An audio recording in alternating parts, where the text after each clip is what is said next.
Parti d'un rêve pour changer de vie, ou bien créatif depuis toujours, il existe autant de parcours que de personnes. Chacune d'entre elles ont un point commun, la passion.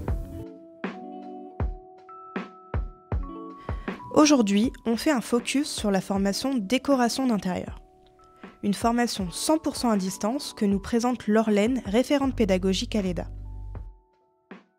La formation décoration est une formation professionnalisante qui peut s'étaler sur une durée de 1 à 3 ans pour s'adapter à chaque élève, à sa vie personnelle et professionnelle, à ses besoins, ses difficultés et ses projets.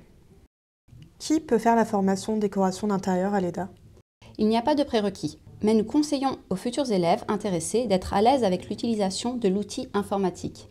Et du coup, concrètement, à qui elle s'adresse cette formation ? Cette formation s'adresse à plusieurs typologies d'élèves. Ça peut être des personnes en reconversion professionnelle, les personnes souhaitant suivre une première formation, mais aussi des personnes passionnées qui veulent s'informer davantage sur cette discipline, que ce soit en parallèle d'une vie active ou même en retraite.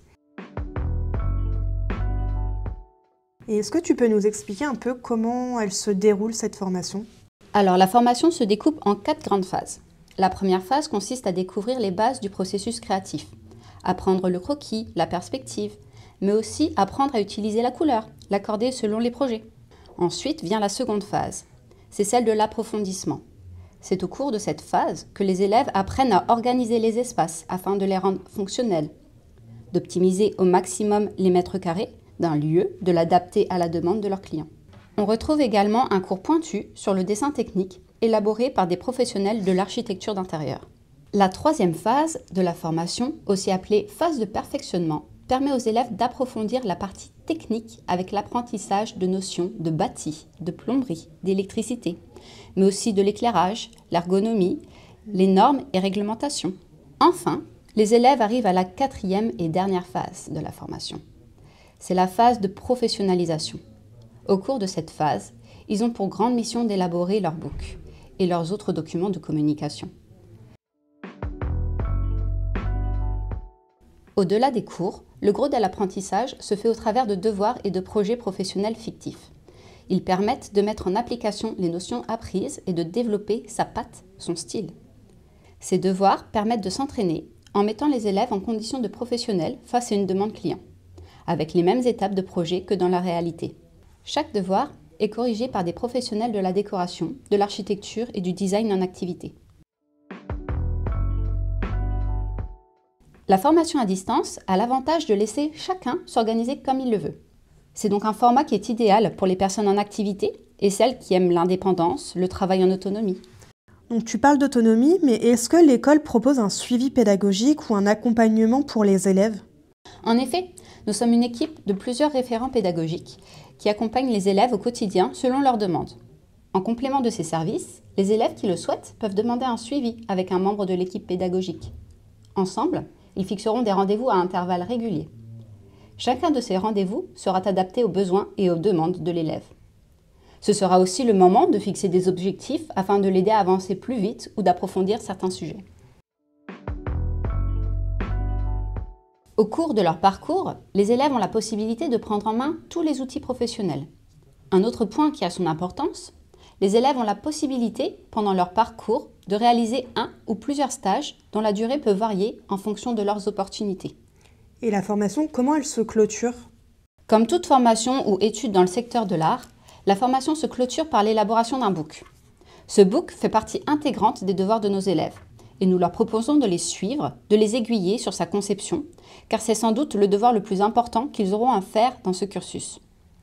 C'est ce book qu'ils montreront à leurs prospects, en entretien, à des recruteurs.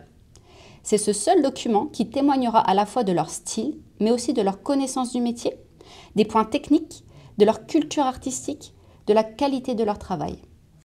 Et est-ce que tu peux nous parler un peu des débouchés de ce métier, de cette formation ? Alors, il y a plusieurs possibilités qui s'offrent aux élèves à l'issue de la formation. La plupart d'entre eux souhaitent se mettre à leur compte. Ils créent donc leur propre micro-entreprise. Certains rejoignent des pépinières, des incubateurs pour préciser leurs projets aussi. S'ils ont accumulé suffisamment de connaissances techniques et pris en main les logiciels adéquats, ils peuvent prétendre à répondre à des offres d'emploi dans des agences de design, de déco ou encore d'architecture. Il y a aussi des opportunités dans les agences immobilières pour créer des 3D, permettre aux clients de se projeter sur des bâtisses à rénover par exemple. Les concepteurs-vendeurs embauchent des décorateurs pour conseiller leurs clients, leur proposer des projets de cuisine, de dressing, de salle de bain ou encore de salon sur mesure adaptés à leurs besoins. Évidemment, il y a aussi des possibilités d'embauche dans les boutiques et grands magasins de décoration pour du conseil client, de la conception et du merchandising. Autre point auquel on ne pense pas forcément, mais il y a également tous les métiers de scénographie, sur des salons, des expositions, dans les musées, les théâtres, mais aussi sur les plateaux de cinéma, pourquoi pas. Également pour les élèves qui ont suivi l'EDA en post-bac par exemple, il y a la possibilité de compléter la formation en poursuivant par des études d'architecture d'intérieur ou même d'architecture, parfois même aussi paysagiste. Merci Laurelaine pour toutes ces informations. Si vous avez des questions sur la formation, n'hésitez pas à nous contacter, on serait ravis d'échanger avec vous à ce sujet. Merci à toi Alexine, à bientôt. Si vous avez aimé ce podcast, pensez à vous abonner pour ne rien manquer des prochains épisodes. À bientôt pour découvrir de nouvelles histoires avec l'EDA, l'école à distance d'art appliqué. Pour en savoir plus sur l'école et ses formations, rendez-vous sur le site edaa.fr.